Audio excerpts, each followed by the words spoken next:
दोस्तों, तो आज के इस वीडियो में हम एक और मेन बोर्ड आईपीओ के बारे में बात करने वाले हैं। तो आज के वीडियो में हम ऋषभ इंस्ट्रूमेंट आईपीओ की कंप्लीट रिव्यू करेंगे। हम जानेंगे कि कंपनी क्या काम करती है, कंपनी के फाइनेंशियल कैसे हैं, कंपनी प्रॉफिटेबल है या फिर नहीं है। इसके बाद जानेंगे कि आईपीओ में अप्लाई करना है या फिर नहीं करना है। अगर करना है तो लॉन्ग टर्म के लिए करना है या सिर्फ और सिर्फ लिस्टिंग गेन के लिए करना है। तो चलिए वीडियो को शुरू करते हैं। लेकिन अगर आप चैनल पे पहली बार विजिट कर रहे हैं या फिर आपने चैनल अब तक सब्सक्राइब नहीं किया है तो चैनल को सब्सक्राइब कर लें और साथ में वीडियो को भी लाइक कर दें। तो सबसे पहले बात कर लेते हैं आईपीओ के डिटेल्स की। तो ये आईपीओ 30 अगस्त को ओपन हो रहा है और ये 1 सितंबर को क्लोज होने वाला है। फेस वैल्यू 10 रुपये पर शेयर रहेगा और बुकिंग प्राइस 441 रुपये रखा गया है। लॉट साइज 34 शेयर्स का होने वाला है। आईपीओ का इशू साइज 490.78 करोड़ रुपए का है। यहाँ पर 75 करोड़ रुपए इसके फ्रेश इशू हैं और 415.78 करोड़ रुपए का ऑफर फॉर सेल रखा गया है। तो इसका जो मैक्सिमम पार्ट है वो हमें ओएफएस देखने को मिल रहा है, यानी कि यहाँ पर मात्र 75 करोड़ रुपए के ही फ्रेश इशू होने वाले हैं और पूरा का पूरा जो आईपीओ है देखा जाए तो ऑफर फॉर सेल ही होने वाला है।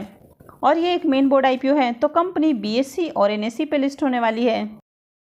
आईपीओ के रिजर्वेशन पोर्शन की बात करें तो क्यूआईबीज के लिए 50% का पोर्शन है, एचएनआईज के लिए 15% और रिटेलर्स के लिए 35% का पोर्शन दिया गया है। तो चलिए अब कंपनी के बिजनेस को देख लेते हैं कि कंपनी क्या काम करती है और कंपनी के फाइनेंशियल कैसे हैं। तो ऋषभ इंस्ट्रूमेंट कंपनी के बारे में बात करें तो जैसा कि नाम से ही आपको पता चल रहा है कि ये कंपनी कुछ इंस्ट्रूमेंट वगैरह बनाती है। कंपनी 1982 में इनकॉर्पोरेट हुई है, यानी कि कंपनी बहुत ही पुरानी और एक्सपीरियंस्ड है। तो ये जो कंपनी है ये टेस्ट और मेज़र करने वाले इंस्ट्रूमेंट्स, इसके अलावा जो इंडस्ट्रियल कंट्रोल प्रोडक्ट्स होते हैं उनकी मैन्युफैक्चरिंग करती है, डिज़ाइनिंग करती है और डेवलपमेंट करती है। तो ये जो कंपनी है ये कुछ ऐसे इंस्ट्रूमेंट और टूल्स वगैरह बनाती है जिससे कि जो एनर्जी है या इलेक्ट्रिसिटी है उसको मेज़र किया जा सके, उसके जो प्रेशर है उसको कंट्रोल किया जा सके और कितना यूनिट खर्च हो रहा है उसको रिकॉर्ड किया जा सके। तो कुछ इस तरह के इंस्ट्रूमेंट बनाती है। जैसे कि आपने देखा होगा कि कंपनी मीटर, जैसे कि जो घरों में मीटर वगैरह लगा होता है तो कंपनी उस तरह के कुछ इंस्ट्रूमेंट्स बनाती है। इसके अलावा जो पावर ग्रिड से इलेक्ट्रिसिटी सप्लाई होता है तो वहाँ पर आपको काफ़ी बड़े बड़े ट्रांसफार्मर वगैरह देखने को मिलते हैं।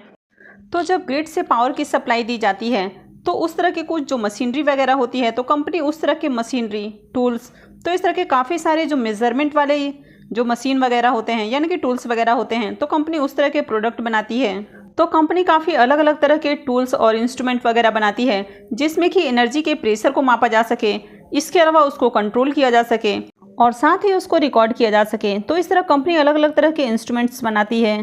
तो कंपनी का जो बिजनेस मॉडल है वो हमें काफ़ी यूनिक देखने को मिल रहा है, यानी कि कंपनी का जो पूरा का पूरा फोकस है एक नीश मार्केट पर है। अगर कंपनी के बिजनेस की बात करें तो इनका जो बिजनेस है वो हमें ग्लोबली देखने को मिलता है और हाल ही में कंपनी ने ल्यूमेल एल्यूकास्ट नाम की एक और कंपनी को एक्वायर किया है जो कि पोलैंड की कंपनी है। तो आई होप कि आपको इससे कंपनी के बिजनेस का आइडिया लग गया होगा कि जो पावर ग्रिड से इलेक्ट्रिसिटी की सप्लाई दी जाती है तो वहाँ पर जितने भी बड़े बड़े हमको मशीनरी वगैरह लगते हुए देखने को मिलते हैं, यानी कि ट्रांसफार्मर है और भी काफ़ी तरह के जो हमें वहाँ पर मशीनरी लगते हुए देखने को मिलती है, तो कंपनी उस तरह की मशीनरी बनाती है। इसके अलावा मीटर है, फिर पावर को जो कंट्रोल करने के लिए जो इंस्ट्रूमेंट बनाए जाते हैं तो उस तरह के काफ़ी सारे जो प्रोडक्ट हैं वो कंपनी बनाती है। तो कंपनी के इंस्ट्रूमेंट को 4 सेगमेंट में डिवाइड किया जा सकता है। सबसे पहला है इलेक्ट्रिकल ऑटोमेशन डिवाइसेस, दूसरा है मीटरिंग कंट्रोल और प्रोटेक्शन डिवाइसेस, तीसरा हो जाता है portable test and measuring instruments और चौथा हो जाता है सोलर स्ट्रिंग इन्वर्टर्स। तो कंपनी की अगर मैन्युफैक्चरिंग यूनिट की बात करें तो कंपनी की अभी 3 मैन्युफैक्चरिंग यूनिट है। कंपनी के 270 से ज़्यादा डीलर्स हैं जो कि हमें ग्लोबली देखने को मिलते हैं, यानी कि कंपनी का जो बिजनेस है वो हमें 70 से ज़्यादा देशों में देखने को मिलता है, यानी कि कंपनी के जो प्रोडक्ट हैं वो 70 से ज़्यादा देशों में सप्लाई की जाती है। कंपनी का जो 66% रेवेन्यू है वो हमें एक्सपोर्ट बिजनेस से देखने को मिलता है और इनके जो 150 से ज़्यादा डीलर हैं वो इंडिया के हर स्टेट से हमें देखने को मिलते हैं। तो कंपनी का ओवरऑल बिजनेस देखा जाए तो कंपनी का बिजनेस काफ़ी अच्छा है। कंपनी का एक मोनोपोली बिजनेस है, यानी कि कंपनी का एक नीश बिजनेस है। तो ओवरऑल बात की जाए तो कंपनी का बिजनेस हमें काफ़ी अच्छा देखने को मिल रहा है और देखा जाए तो ये एक मोनोपोली बिजनेस हमें देखने को मिल रही है, क्योंकि मार्केट में अब तक इस तरह की कोई भी कंपनी हमें लिस्टेड देखने को नहीं मिल रही है, यानी कि इसकी कोई लिस्टेड पीयर अभी तक नहीं है। तो चलिए अब हम कंपनी के फाइनेंशियल देख लेते हैं कि कंपनी प्रॉफिटेबल है या फिर लॉस मेकिंग है। कंपनी के फाइनेंशियल को देखें तो यहाँ पर हमें 3 सालों का कंप्लीट फाइनेंशियल देखने को मिल जाता है।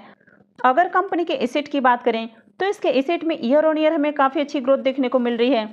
कंपनी के रेवेन्यू की बात करें तो साल दर साल कंपनी का जो रेवेन्यू है वो भी हमें बढ़ते हुए देखने को मिल रहा है। लेकिन अगर कंपनी के प्रॉफिट आफ्टर टैक्स देखें, यानी कि कंपनी के प्रॉफिट को देखें, तो फाइनेंशियल 21 में इसका जो प्रॉफिट है वो करीब हमें 36 करोड़ के करीब देखने को मिल रहा है। फाइनेंशियल 22 में ये बढ़ के 49 करोड़ हो जाता है और फाइनेंशियल 23 में इसका जो प्रॉफिट है वो हमें 49 करोड़ के आसपास ही देखने को मिल रहा है। यानी कि पिछले साल के मुकाबले इसका जो प्रॉफिट है उसमें हमें थोड़ा सा ही इजाफा देखने को मिल रहा है। यानी कि कंपनी के प्रॉफिट में कुछ खास इजाफा नहीं देखने को मिल रहा है। जबकि अगर कंपनी के रेवेन्यू देखें तो यहाँ पर हमको अच्छी जंप देखने को मिल रही है। तो इसका मतलब है कि कहीं ना कहीं जो कंपनी है वो मार्जिन नहीं निकाल पा रही है, तो इसके कारण कंपनी के जो प्रॉफिट हैं वो हमें बढ़ते हुए देखने को नहीं मिल रहे हैं। अगर नेटवर्थ की बात करें तो कंपनी का जो नेटवर्थ है वो भी हमें साल दर साल बढ़ते हुए देखने को मिल रहा है। अगर बोरोइंग्स को देखें तो इसका जो बोरोइंग्स है वो भी हमें इंक्रीज होते हुए देखने को मिल रहा है। यानी कि कंपनी का जो कर्ज है वो लगातार बढ़ रहा है। और करंट में बात करें तो करंट में कंपनी के ऊपर 102 करोड़ 85 लाख का हमें डेट देखने को मिल रहा है। हालांकि ये जो डेट है वो बहुत ज़्यादा हमें देखने को नहीं मिल रहा है, क्योंकि कंपनी का जिस तरह का प्रॉफिट देखने को मिल रहा है तो कंपनी कभी भी डेट फ्री हो सकती है, क्योंकि कंपनी अच्छे प्रॉफिट बना रही है। हालांकि जो फाइनेंशियल 23 है तो इसमें कंपनी का जो प्रॉफिट है उसमें हमें इजाफा देखने को नहीं मिल रहा है। तो ओवरऑल अगर कंपनी के फाइनेंशियल की बात करें तो कंपनी का फाइनेंशियल हमें ओके देखने को मिल रहा है। यानी कि कंपनी कुछ बहुत अच्छे प्रॉफिट वगैरह नहीं बना रही है, हालांकि कंपनी लॉस में नहीं जा रही है। तो चलिए देख लेते हैं कि कंपनी आईपीओ से जो फंड रेज करने वाली है तो उसका यूज़ कहाँ करने वाली है।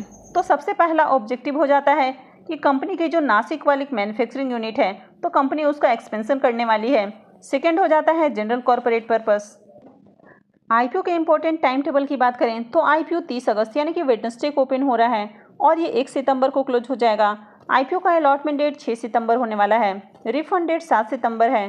क्रेडिट डेट 8 सितंबर होने वाला है और लिस्टिंग 11 सितंबर को होगी। आईपीओ के लॉट साइज की बात करें तो आईपीओ में 34 शेयर्स का एक लॉट है, यानी कि एक लॉट के ऊपर आपका इन्वेस्टमेंट अमाउंट 14,994 रुपये होने वाला है। तो कंपनी के प्रमोटर्स की होल्डिंग 80.67% देखने को मिल रही है और आईपीओ आने के बाद कंपनी के प्रमोटर्स की होल्डिंग 70.68% रहेगी। तो चलिए अब हम इसके ग्रे मार्केट प्रीमियम देख लेते हैं कि इसका प्रीमियम अभी किस प्राइस पे ट्रेड कर रहा है और आईपीओ से कितना प्रॉफिट हो सकता है और इस आईपीओ में अप्लाई करना है या फिर नहीं करना है। अगर करना है तो लॉन्ग टर्म के लिए करना है या सिर्फ लिस्टिंग गेन के लिए करना है। ऋषभ इंस्ट्रूमेंट्स आईपीओ के ग्रे मार्केट प्रीमियम देखें तो इसका अब तक ग्रे मार्केट में प्रीमियम देखने को नहीं मिल रहा है। तो किसी भी आईपीओ में आपको लिस्टिंग गेन के लिए तब तक अप्लाई नहीं करना चाहिए जब तक कि आपको उसका ग्रे मार्केट में प्रीमियम देखने को नहीं मिल रहा हो। अगर लॉन्ग टर्म की बात करें तो कंपनी का बिजनेस हमें अच्छा देखने को मिल रहा है, हालांकि कंपनी का फाइनेंशियल ज़्यादा अट्रैक्टिव नहीं है। तो लॉन्ग टर्म के लिए भी अभी आपको इस आईपीओ में अप्लाई नहीं करना चाहिए, क्योंकि अभी अगर मार्केट की बात करें तो मार्केट में भी एक गिरावट का खतरा हमें देखने को मिल रहा है। तो आपको इस आईपीओ को पहले तो लिस्ट होने देना है। अगर मार्केट में लिस्ट होने के बाद इसकी अच्छी परफॉर्मेंस हमें देखने को मिलती है, उसके बाद कंपनी अच्छे क्वार्टरली नंबर जनरेट करती है, कंपनी का रिजल्ट अच्छा आता है आगे, तो फिर उसके बाद आप इसको अपने पोर्टफोलियो में ऐड कर सकते हैं और आप इसको लॉन्ग टर्म के लिए होल्ड करके रख सकते हैं। तो आई होप कि आपको वीडियो अच्छी लगी होगी।